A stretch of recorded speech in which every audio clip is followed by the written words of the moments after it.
الحمد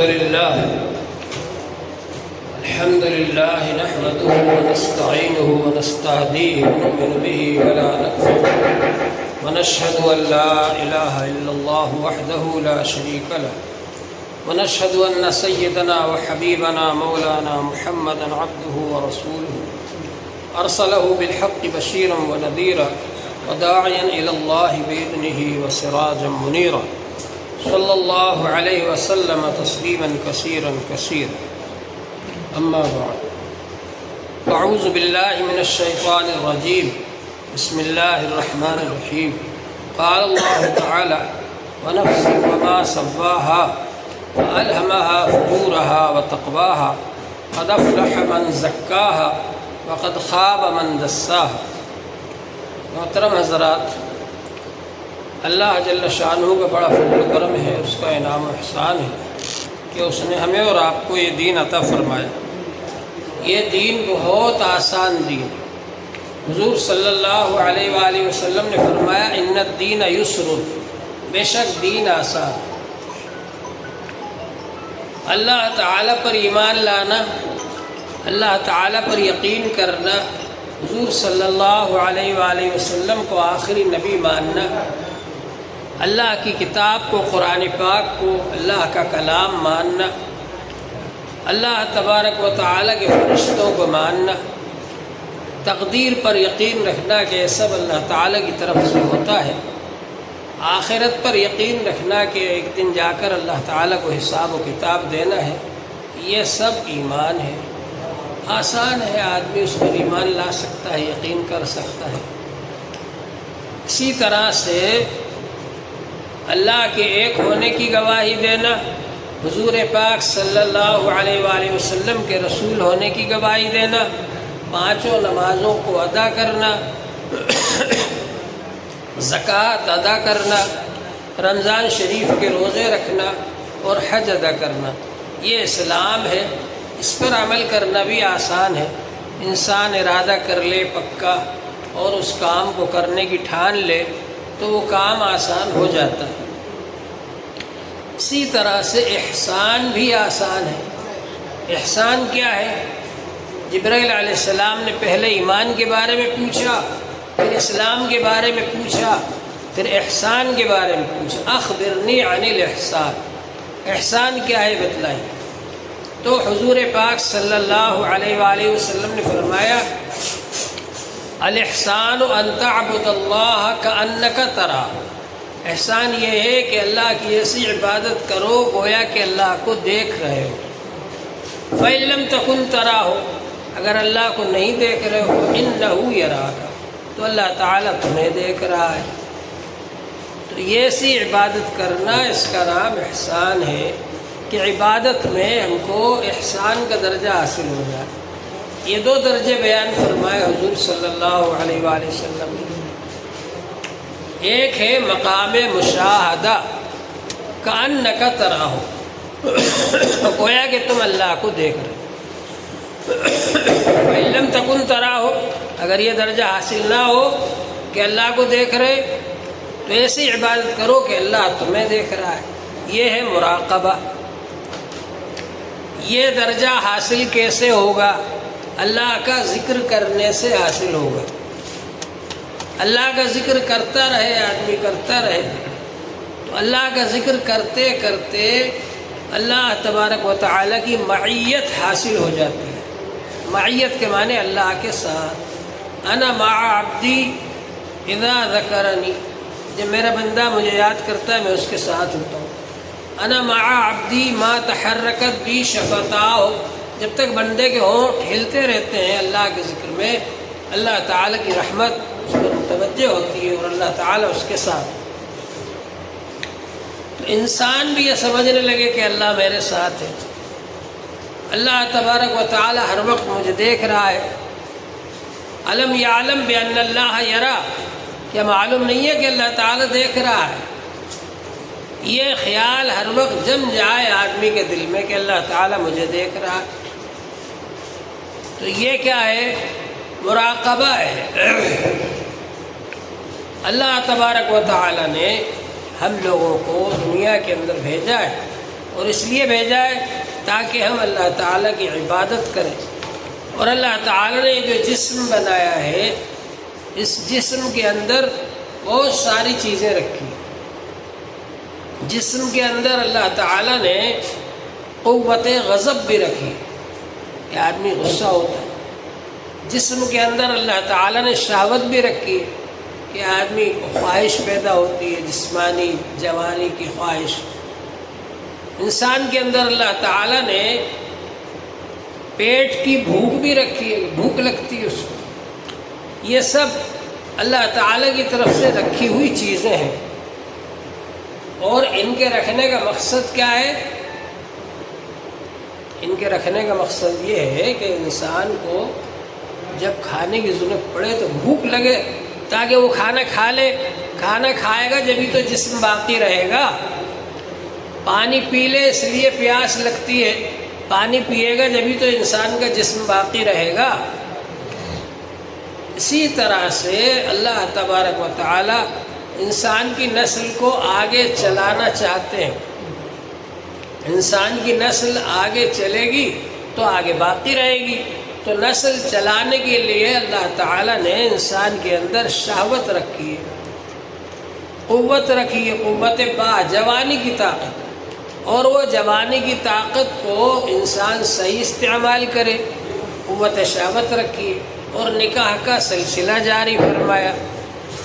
تو یہ سب اس لیے تاکہ آدمی اس کو صحیح استعمال کرے۔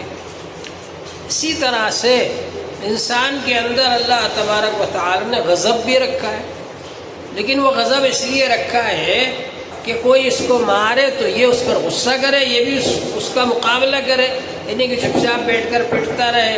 ایسے تو ہر کوئی مار کر بھاگ جائے گا، انسان ختم ہو جائے گا۔ تو انسان کو باقی رکھنا ہے نا، تو ہر چیز کی حفاظت کے لیے اللہ تعالیٰ نے اس کو کوئی نہ کوئی چیز عطا فرمائی۔ جتنے بھی جانور بنائے ان کو حفاظت کے لیے کوئی ایسی چیز دی کہ جب آپ ان کو مارو گے تو وہ اس چیز کا استعمال کریں گے تاکہ وہ بچے رہیں آپ سے۔ اسی طرح انسان کو اگر کوئی مارے تو انسان ان کا مقابلہ کرے، اپنی حفاظت کرے۔ اس لیے اللہ تعالیٰ نے انسان کو قوت غضب بھی دی ہے۔ لیکن ہوتا یہ ہے کہ انسان ان چیزوں کو غلط استعمال کرتا، تو غلط استعمال نہ کرے، اس کے لیے تزکیہ ہے۔ تزکیہ کے معنی پاک صاف کرنا۔ ایک ہوتا ہے تصفیہ، تا صاد فا یا چھوٹی ہے، تصفیہ۔ تصفیہ کے معنی ہے صاف کرنا۔ آئینہ ہے، اس کے اوپر دھول آ گئی، جم گئی، آپ نے اس پر ہاتھ پھیر دیا یا کپڑا پھیر دیا، وہ صاف ہو گیا آئینہ، کیونکہ دھول اس کے اندر نہیں گھسی تھی، اوپر تھی۔ اوپر آپ نے ہاتھ پھیر دیا یا کپڑا پھیر دیا، آئینہ صاف ہو گیا۔ اسی طرح انسان کا جو دل ہے وہ آئینے کی طرح ہے، اس کا تصفیہ ہوتا ہے۔ تصفیہ کا مطلب اس کو صاف کرنا رہتا ہے، اور وہ صاف کائے سے ہوتا ہے؟ اللہ کے ذکر سے۔ ان لکل شیء ثقالۃ وثقالۃ القلوب ذکر اللہ۔ ہر چیز کو صاف کرنے کا ایک ذریعہ ہوتا ہے، اور دل کو صاف کرنے کا ذریعہ اللہ کا ذکر ہے۔ اللہ کا ذکر کریں گے تو دل صاف ہوگا، اس پر جو گرد و غبار آ گیا ہے وہ دور ہو جائے گا۔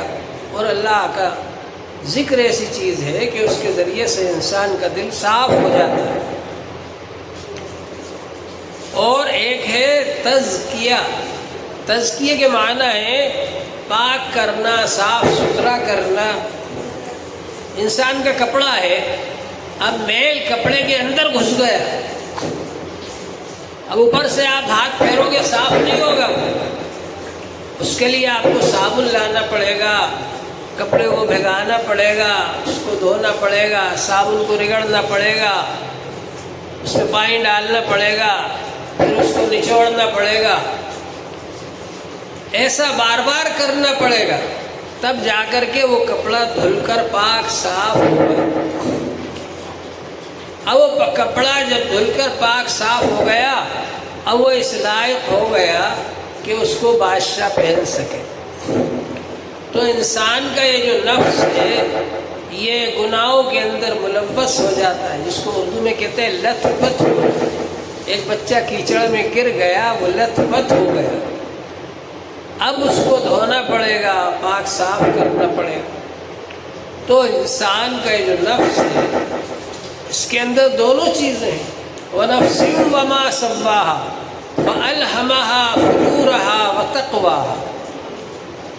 اس کے اندر اللہ تعالیٰ کی طرف سے تقویٰ بھی رکھا ہوا ہے، تقوی کی صلاحیت بھی ہے، اور اس کے اندر فجور کی، گناہ کرنے کی صلاحیت بھی ہے۔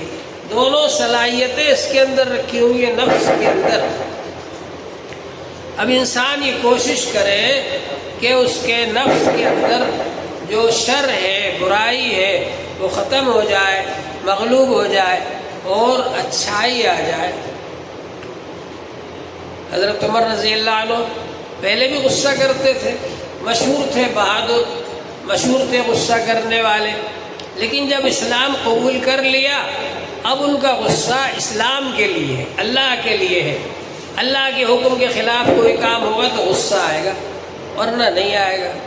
حضرت علی رضی اللہ عنہ اتنے بڑے بہادر کہ حضور صلی اللہ علیہ وآلہ وسلم نے فرمایا لا فتح الا علی، علی ہے جوان تو، اور کوئی جوان نہیں، سارے لوگ ہیں جوان، مطلب یہ کامل مکمل جوان علی۔ ایسے بہادر جنگ خیبر کے اندر انہوں نے خیبر کو فتح کر لیا، تو اللہ تعالی نے ان کے ذریعے سے مسلمانوں کو فتح عطا فرمائی۔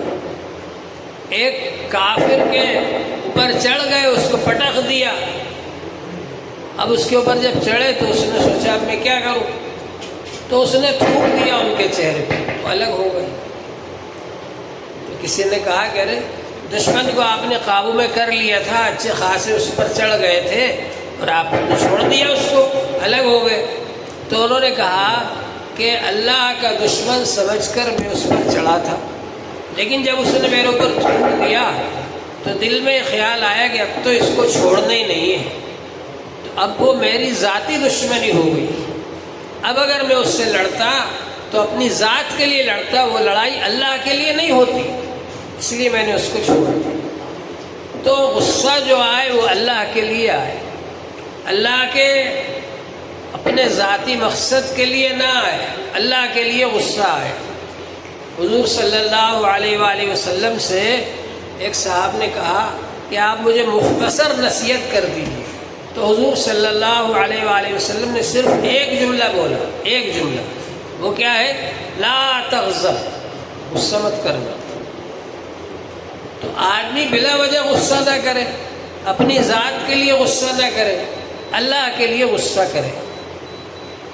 تو اللہ والے جو ہے وہ جو صلاحیت اندر ہے نا اس کو ختم نہیں کرتے، بلکہ اس کا رخ موڑ دیتے ہیں دوسری طرف، اس کا رخ پھیر دیتے ہیں کہ وہ جو غصہ ہو وہ اللہ کے لیے ہو، اللہ کے دین کے لیے ہو، اپنے ذاتی مقصد کے لیے نہ ہو۔ من احب للہ وابغض للہ، جو اللہ کے لیے محبت کرے اور اللہ کے لیے ہی کسی سے بغض رکھے، اگر بغض ہے تو اللہ کے لیے، اپنی ذات کے لیے نہیں۔ وَعَطَى لِلَّهِ وَمَنَعَ لِلَّهِ، اور اللہ کے لیے ہی کسی کو دے، اور اگر دینے سے رک رہا ہے تو اللہ کے لیے ہی دینے سے رک جائے۔ فقط استکمل الایمان، اس نے ایمان مکمل کر لیا۔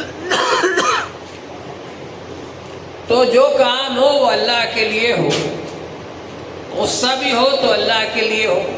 تو یہ غصہ آپ کا قابو میں آ گیا، کنٹرول میں آ گیا آپ کا۔ اسی طرح سے انسان کی شہوت ہے، گناہوں کے کام میں نہ لگے آدمی۔ اللہ تعالی نے جوانی کی طاقت دی ہے، اس کو صحیح جگہ پر خرچ کرے، نکاح کرنے کے بعد نسل کو چلانے کے لیے اس کو خرچ کرے، گناہوں کے کاموں میں نہ لگے۔ تو یہ انسان جو ہے اس کو صحیح خرچ کر رہا ہے۔ حضور پاک صلی اللہ علیہ وآلہ وسلم کے پاس کچھ صحابہ اکرام گئے آپ کے گھر، آپ نہیں تھے، حضرت عائشہ رضی اللہ عنہ سے پوچھا آپ کتنی عبادت کرتے ہیں؟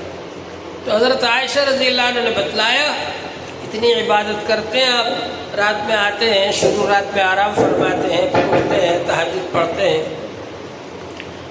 تو وہ صحابہ کرام نے سوچا کہ آپ تو اللہ کے نبی ہیں، آپ اگر تھوڑی سی بھی عبادت کر لیں تو بہت ہے، لیکن ہم تو گناہگار بندے، ہم تو امتی ہیں، ہمیں زیادہ عبادت کرنا چاہیے۔ تو ایک صحابی نے کہا اب میں ہمیشہ رات بھر نفلیں پڑھوں گا، کبھی سوؤں گا نہیں۔ ایک صحابی نے کہا اب میں ہمیشہ روزے رکھا کروں گا، کبھی بغیر روزے کے نہیں رہوں گا۔ ایک صحابی نے کہا اب میں ہمیشہ بغیر نکاح کے رہوں گا، کبھی نکاح نہیں کروں گا۔ حضور پاک صلی اللہ علیہ وآلہ وسلم تشریف لائے گھر میں، تو حضرت عائشہ رضی اللہ عنہ نے بتلایا کہ فلاں فلاں صحابی آئے تھے، آپ کی عبادتوں کا پوچھا، میں نے بتلایا تو انہوں نے آپ کی عبادتوں کو کم سمجھا اور یہ عہد کیا انہوں نے۔ تو حضور پاک صلی اللہ علیہ وآلہ وسلم مسجد میں تشریف لائے اور صحابہ اکرام کو جمع کیا اور آپ نے خطبہ دیا اور یہ فرمایا آپ نے کہ تم سب سے زیادہ اللہ سے ڈرنے والا میں ہوں، تم سب سے زیادہ اللہ کا خوف و خشیت میرے دل میں ہے، تم سب سے زیادہ اللہ کی اطاعت فرما برداری کرنے والا میں ہوں، لیکن میں رات میں سوتا بھی ہوں اور اللہ کی عبادت بھی کرتا ہوں اور نفل روزے کبھی رکھتا بھی ہوں، کبھی نہیں بھی رکھتا، اور نکاح بھی کرتا ہوں اور بیوی بچوں کا حق بھی ادا کرتا ہوں۔ اور فرمایا اس کے بعد حضور صلی اللہ علیہ وآلہ وسلم نے یہ ہے میرا طریقہ، جس نے میرے طریقے کے مطابق عمل کیا وہ تو میرے ماننے والوں میں سے، اور جس نے اس سے اعراض کیا، میرے طریقے کو چھوڑ دیا، وہ میرے ماننے والوں میں سے نہیں۔ تو اس سے معلوم ہوا کہ حضور صلی اللہ علیہ وآلہ وسلم کے طریقے کے مطابق آدمی تھوڑی سی بھی عبادت کر لے گا، اللہ تعالیٰ کے یہاں اس کا بڑا اجر و ثواب ہے۔ حضور صلی اللہ علیہ وسلم کے طریقے سے ہٹ کر آدمی کچھ بھی کرے تو اس کا وہ درجہ نہیں ہے۔ بعض صحابہ اکرام کہتے ہیں کہ ہم نے حضور صلی اللہ علیہ وآلہ وسلم سے اجازت مانگی علیحدہ رہنے کی، بیویوں سے علیحدہ رہنے کی، آپ نے اجازت نہیں دی۔ اگر آپ اجازت دے دیتے تو ہم خصی ہو جاتے۔ اسلام نے اس بات کو پسند نہیں کیا۔ طاقت کو ختم کرنا یہ حل نہیں ہے، بلکہ اس طاقت کو صحیح جگہ پر استعمال کرنا یہ بتلایا اسلام۔ پرانے زمانے میں بعض لوگ جنگلوں میں چلے جاتے تھے، کھانا چھوڑ دیتے تھے، پینا چھوڑ دیتے تھے، شادی بیاہ نہیں کرتے تھے، وہ سمجھتے تھے اس طریقے سے اللہ تعالیٰ مل جائے گا۔ اسلام نے بتلایا کہ اس کی ضرورت نہیں ہے، اس کے بغیر اللہ تعالیٰ مل جائے گا۔ حضور پاک صلی اللہ علیہ وسلم نے طریقہ بتلایا کہ میں حلال مال کماتا بھی ہوں، محنت مزدوری کر کے، تجارت کر کے، ملازمت کر کے حلال مال کمانا کوئی منع نہیں ہے۔ طلب و کسب الحلال فریضۃ بعد الفریضہ، حلال مال کمانا بھی فرض ہے دوسرے فرضوں کے بعد، اور بیوی بچوں کا حق ادا کرنا یہ بھی ایک فرض ہے، بیوی بچوں کا بھی حق ادا کرے آدمی۔ اور ایک صحابی سے آپ نے فرمایا ان لنفسک علیک حقا، تمہارے نفس کا تمہارے اوپر حق ہے، وان لعینک علیک حقا، تمہاری آنکھوں کا بھی حق ہے کہ رات میں سو، وان لزوجک علیک حقا، بیوی کا بھی حق ہے، اس کا بھی حق ادا کرو۔ یہ سب حق ادا کرنے کے ساتھ آدمی اللہ سے تعلق جوڑ سکتا ہے۔ یہ ہے اسلام، اتنا آسان۔ حضور پاک صلی اللہ علیہ وآلہ وسلم نے یہ سب کام ہم کو کر کے بتلائے، اس کے باوجود اللہ کا ذکر آدمی کرتا رہے، ہر وقت اللہ کا ذکر کرتا رہے آدمی۔ اللہ تبارک و تعالی نے فرمایا کہ انسان اللہ کا ذکر کرتا رہے۔ یا ایھا الذین آمنوا، اے ایمان والو، لا تلہکم اموالکم ولا اولادکم عن ذکر اللہ، تمہارے مال اور تمہاری اولاد تم کو اللہ کی یاد سے غافل نہ کر دے۔ یہ نہیں فرمایا مال کمانا چھوڑ دو، یہ نہیں فرمایا بیوی بچوں کو چھوڑ دو، بلکہ فرمایا کہ مال کماتے وقت بھی اللہ کو یاد رکھو، بیوی بچوں کا حق ادا کرتے وقت بھی اللہ کو یاد رکھو، اللہ کی یاد سے غافل نہ ہو۔ وَمَن يَفْعَلْ ذَلِكَ فَأُولَٰئِكَ هُمُ الْخَاسِرُونَ، جو ایسا کرے گا کہ بیوی بچوں میں لگ کر اور مال کمانے میں لگ کر اللہ کو بھول جائے گا، تو وہی لوگ ہیں خسارے والے، گھاٹے والے، نقصان والے، وہی لوگ ہیں۔ تو انسان اللہ کو یاد رکھے، اللہ کا ذکر کرتا رہے۔ ایک بزرگ کہتے ہیں کہ میں ایک بار خانہ کعبہ گیا تو وہاں میں نے دیکھا کہ ایک آدمی بڑے ذوق و شوق کے ساتھ طواف کر رہا ہے۔ میں نے سوچا کہ اس وقت اس سے زیادہ اللہ کو کوئی یاد نہیں کر رہا، لیکن جب اس کے دل کی طرف توجہ کی تو دیکھا کہ وہ تو اللہ کی یاد سے غافل ہے۔ میں بازار گیا تو دیکھا کہ ایک آدمی دکان پر تجارت کر رہا ہے، گراہکوں نے آس پاس سے گھیر رکھا ہے اور وہ سودا دے رہا ہے، پیسے لے رہا ہے، بڑا مشغول ہے وہ۔ پہلے تو یہ خیال آیا کہ اس آدمی سے زیادہ کوئی آدمی اللہ کی یاد سے غافل نہیں ہے اس وقت، لیکن جب میں نے اس کے دل کی طرف توجہ کی تو اس کا دل اللہ کی یاد میں مشغول تھا۔ تو ذکر کا مقصد یہ ہے کہ آدمی اللہ کی یاد کو اتنا کرے اس کا دل ہر وقت اللہ کو یاد کرنے والا بن جائے۔ رجال لا تلہیہم تجارت ولا بیع عن ذکر اللہ، صحابہ کرام کے بارے میں اللہ تعالیٰ نے فرمایا یہ ایسے لوگ ہیں کہ تجارت اور خرید و فروخت ان کو اللہ کی یاد سے غافل نہیں کرتی، ہر وقت اللہ کی یاد میں لگے رہتے ہیں۔ تو ذکر جو ہے اس کے ذریعے سے آدمی کے گناہ دھلتے ہیں۔ حدیث پاک میں آتا ہے انسان جب گناہ کرتا ہے تو اس کے دل پر ایک سیاہ نقطہ لگ جاتا ہے، توبہ کر لیتا ہے تو وہ دھل جاتا ہے، نہیں کرتا تو وہ اور بڑا ہوتا جاتا ہے۔ تو اس طرح سے پورا دل سیاہ ہو جاتا ہے اور دل سخت ہو جاتا ہے، جیسا کہ اللہ تعالیٰ نے قرآن پاک میں فرمایا بعض لوگوں کے دلوں کے بارے میں کہ ان کے دل اتنے سخت ہیں پتھر کی طرح سے۔ پھر فرمایا کہ پتھر کا بھی یہ حال ہے کہ پتھر بھی رڑکتا ہے اور پتھر میں سے بھی نہریں جاری ہو جاتی ہیں اور پتھر میں سے بھی پانی پھوٹ نکلتا ہے، لیکن انسان جب اللہ کی یاد سے غافل ہو جاتا ہے تو اس کا دل ان سب سے زیادہ سخت ہو جاتا ہے۔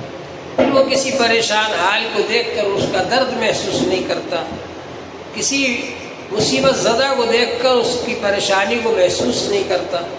تو انسان کا دل جو ہے وہ پتھر سے بھی زیادہ سخت ہو جاتا ہے اگر یہ اللہ تعالیٰ کو یاد نہیں کرے تو انسان جب اللہ کو یاد کرتا ہے تو جو اس کے دل پر سیاہ نقطہ لگ گیا تھا وہ دھل جاتا ہے۔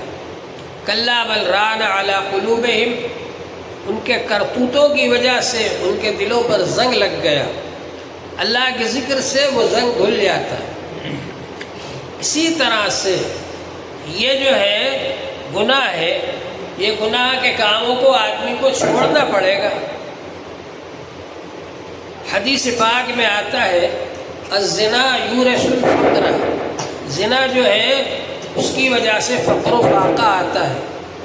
موجودہ زمانے کے اندر گانا باجا زنا عام ہو گیا، تو اس کی وجہ سے لوگ 90% لوگ فقر و فاقے میں مبتلا ہوتے ہیں۔ ارے صاحب دکان نہیں چل رہی، کاروبار نہیں چل رہا، یہ نہیں ہو رہا، وہ نہیں ہو رہا۔ اس سے بچنا ضروری ہے۔ اس سے بچنے کے لیے کیا ہے کہ اسلام نے زنا کے جو چور دروازے تھے ان کو بند کر دیا۔ وہ کیا ہے؟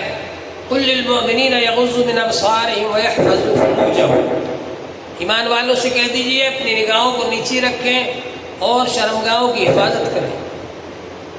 اسی طرح سے عورتوں کے بارے میں فرمایا، عورتوں سے بھی آپ کہہ دیجئے کہ وہ بھی اپنی نگاہوں کو نیچے رکھیں اور شرمگاہوں کی حفاظت کریں۔ بات چیت کرنے سے منع کر دیا۔ اگر کوئی آدمی آئے اور پوچھے کہاں گئے تو اس کو سختی سے جواب دیں، ہمیں نہیں معلوم کہاں گئے، کب آئیں گے معلوم نہیں، تاکہ لئلا یطمع الذی فی قلبہ مرض، جس کے دل میں مرض ہے، جو یہ سوچ کر آئے کہ چلو یار وہاں چل کر بیٹھیں گے، تو اب اس کی امید ختم ہو جائے، سوچے کہ سیدھا جواب ہی نہیں دیا تو اندر کون بلائے گا، اندر کیسے جائے؟ تو اس طرح سے زنا کے جو چور دروازے ہیں ان کو ختم کر دیا، ان کو بند کر دیا، تاکہ انسان جو ہے پاک صاف رہے، اور یہاں پر پاک صاف رہے گا تو وہ سیدھا جنت میں جائے گا۔ یہاں پر لڑائی جھگڑا نہیں کیا، گالی نہیں بکی، جھوٹ نہیں بولا، چغلی نہیں کی، غیبت نہیں کی، بہتان نہیں لگایا، حسد نہیں کیا، بغض نہیں رکھا، اللہ تعالیٰ کی شکر گزاری کی، بے صبری نہیں کی، کسی کو نہیں مارا، کسی کا مال نہیں چھینا، چوری نہیں کی، یہ سب جو گناہ ہیں اعضاء اور جوارح کے، زبان کے، دل کے، ان سب سے بچا رہا تو سیدھا جنت میں جائے گا، کیونکہ پہلے سے ہی یہ دنیا ہی کے اندر پاک صاف رہا۔ تزکا کے معنی پاک صاف رہنا۔ اور جو شخص یہاں پر گناہوں سے نہیں بچا، گناہوں میں لت پت رہا، ملوث رہا، تو پھر اللہ تعالیٰ کی یہاں اس کی صفائی ہوگی، دھلائی ہوگی۔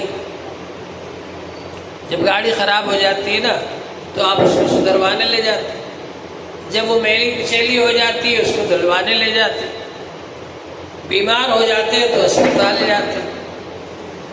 تو دنیا میں اللہ تعالیٰ نے یہ اسپتال بنائے ہیں روحانیت کے، خانقاہیں، کہ وہاں آ کر کے ہم اپنی اصلاح کرائیں، اور وہاں آ کر کے ہم اللہ کا ذکر کریں، اور جو برائیاں ہمارے اندر ہیں اس کو چھوڑنے کی کوشش کریں، اور اچھائیوں کو اپنانے کی کوشش کریں۔ اور اگر کسی نے دنیا کے اندر یہ نہیں کیا، تزکیہ نہیں کیا، تو اب وہ وہاں ہوگا تزکیہ آخرت میں۔ وہاں کیسے ہوگا؟ کہتے ہیں کہ گناہ گاروں کو پہلے جہنم میں ڈالا جائے گا، کہ جو گناہ کر کے گئے ہیں پہلے اس کی سزا بھگت لیں، تاکہ روح پاک صاف ہو جائے، جسم پاک صاف ہو جائے۔ بزرگوں نے فرمایا کہ جب آپ سونا اور چاندی کو گرم کرتے ہیں نا، اوپر رکھ کر کے گرم کرتے ہیں تاکہ وہ سونے چاندی کا میل کچیل نکل جائے، نیچے لکڑیاں لگاتے ہیں،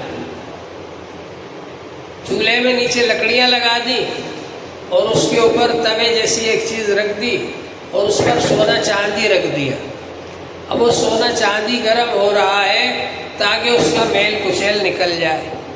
تو بزرگوں نے فرمایا کہ کافروں کو جہنم میں جو ڈالا جائے گا ایسے ڈالا جائے گا جیسے آپ چولہے میں لکڑیاں لگاتے ہیں جلانے کے لیے، اور ایمان والوں کو جہنم میں ڈالا جائے گا جیسے آپ سونے چاندی کو گرم کرتے ہیں تاکہ اس کا میل کچیل نکل جائے۔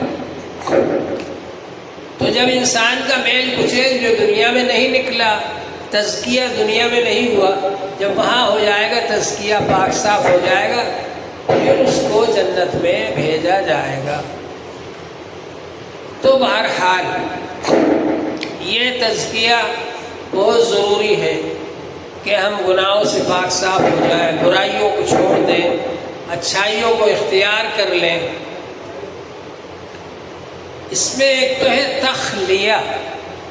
تخلیہ کے معنی یہ ہے گناہوں کو چھوڑنا، گناہوں سے خالی ہونا، کہ آدمی اپنے گناہوں کو چھوڑتا چلا جائے، برائیوں کو چھوڑتا چلا جائے۔ اور ایک ہے تحلیہ۔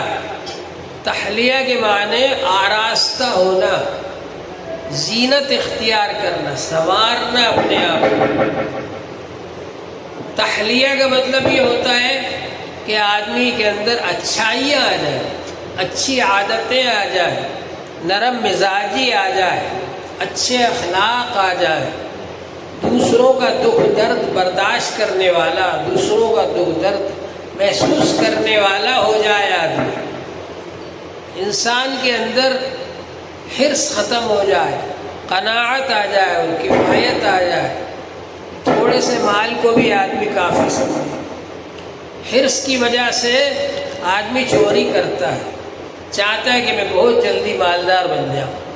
حرص کی وجہ سے آدمی رشوت لیتا ہے، حرص کی وجہ سے آدمی ڈاکہ ڈالتا ہے، حرص کی وجہ سے آدمی بہت سے گناہوں کے کام کرتا ہے۔ حرص ختم ہوگی تو آدمی گناہوں کے کام سے بچے گا، اس کے دل کے اندر قناعت آ جائے، کفایت آ جائے کہ جتنا اللہ نے دے دیا وہی میرے لیے کافی ہے، اسی میں میں کام چلا لوں گا۔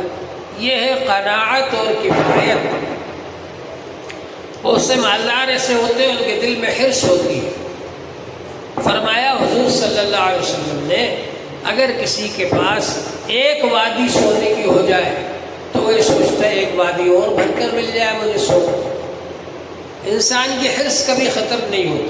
ولا یملأ فاہ الا التراب، اس کا منہ نہیں بھر سکتی مگر مٹی۔ جب مر جائے گا، جہاں قبر میں جائے گا تو وہاں مٹی اس کا منہ بھرے گی، تبھی اس کی حرص ختم ہوگی۔ حرص کبھی ختم نہیں ہوتی۔ تو مالدار آدمی یہ چاہتا ہے میں اور مالدار بن جاؤں۔ تو فرمایا حضور صلی اللہ علیہ وآلہ وسلم نے کہ لیس الغنى عن کثرت العرض، زیادہ سامان ہونے سے مالداری نہیں ہوتی، ولکن الغنى غنى القلب، دل سے آدمی بے نیاز ہو، دل میں اس کی بے نیازی ہو، یہ ہے غنیٰ، مالداری۔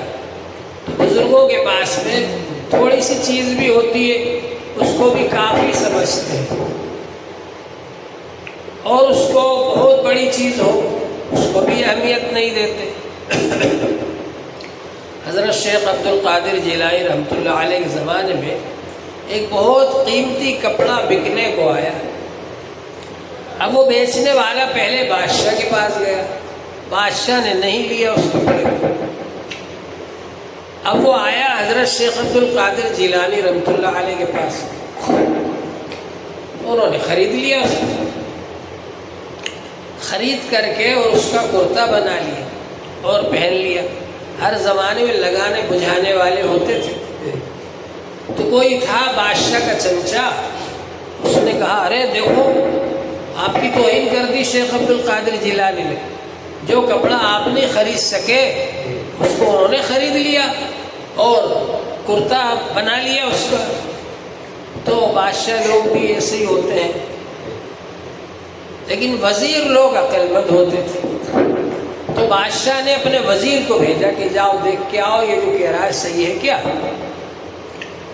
تو وزیر آیا، حضرت شیخ عبد القادر جیلانی رحمۃ اللہ علیہ بیٹھے ہوئے مجلس میں، وہی کرتا پہن کر کے، مگر اس میں ایک پیوند بھی لگا ہوا ہے ٹاٹ کا۔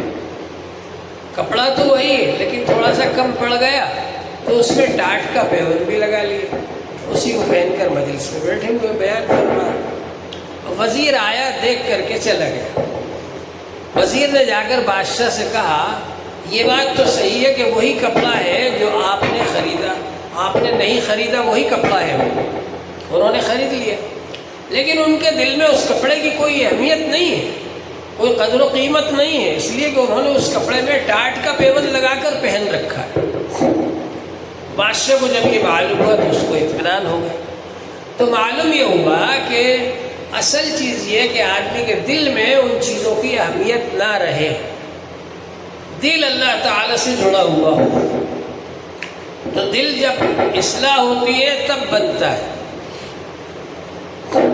یوم لا ينفع مال ولا بنون الا من اتى اللہ بقلب سلیم، اس دن انسان کو نہ تو مال فائدہ دے گا اللہ کے دربار میں مال کام نہیں آئے گا، اور نہ بیٹے کام آئیں گے، اولاد بھی کام نہیں آئے گی، مگر جو صحیح سالم دل لے کر کے آیا اللہ کے دربار میں وہ کام آئے گا۔ تو دل ایسا ہونا چاہیے کہ تمام برائیوں سے پاک صاف ہو۔ اس دل کو پاک صاف کرنے کے لیے اللہ کا ذکر ہے، جتنا اللہ کا ذکر کریں گے تو اتنا ہی زیادہ اللہ تبارک و تعالی سے تعلق جڑے گا، اللہ کی محبت پیدا ہوگی، اللہ تبارک و تعالی کی لو لگے گی، اور اللہ تعالی سے آدمی زیادہ تعلق والا بن جائے۔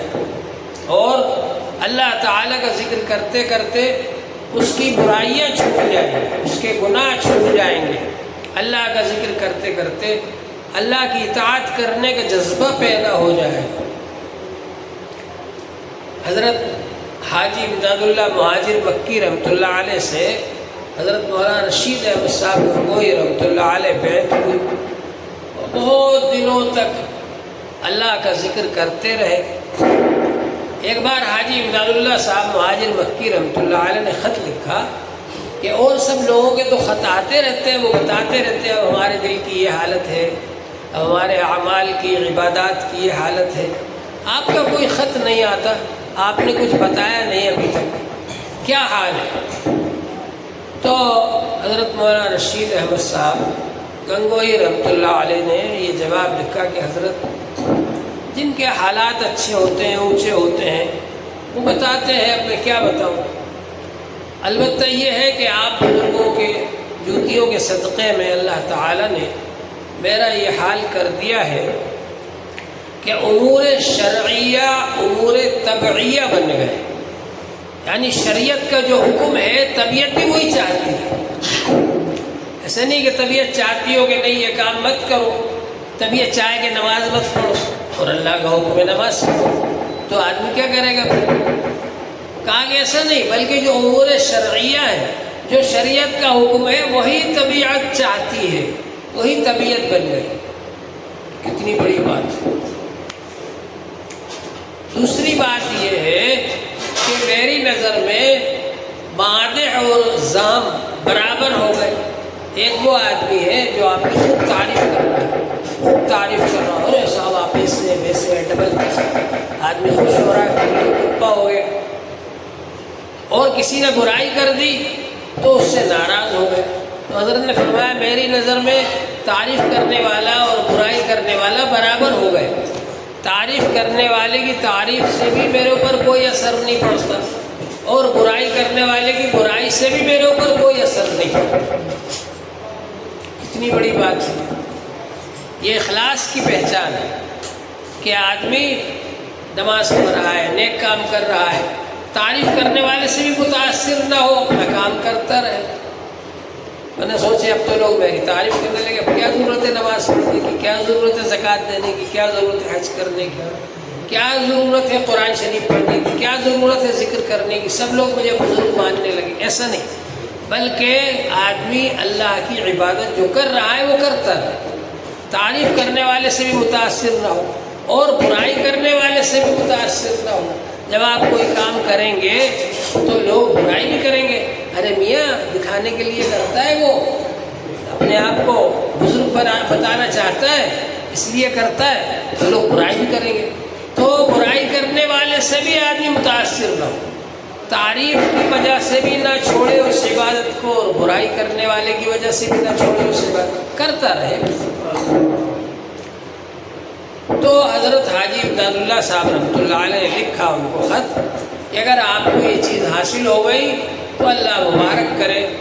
یہی مقصود تھا ذکر کرنے کا کہ آدمی ذکر کرتے کرتے ایسا بن جائے کہ شریعت جو چاہتی ہے وہی کام اس کی طبیعت چاہے، وہی کام اس کا دل چاہے کہ اب تو مجھے یہی کرنا ہے۔ جو شریعت کا حکم ہے وہی کام دل چاہے، طبیعت چاہے۔ اور اللہ اس کی نظر میں تعریف کرنے والوں کو اور برائی کرنے والوں کو برابر کر دے، نہ تعریف کرنے والے سے اس کا دل ٹوٹتا ہے اور نہ برائی کرنے والوں سے وہ مایوس ہو کر اور ملال کر کے اس کام کو چھوڑتا ہے، بلکہ سب برابر ہے۔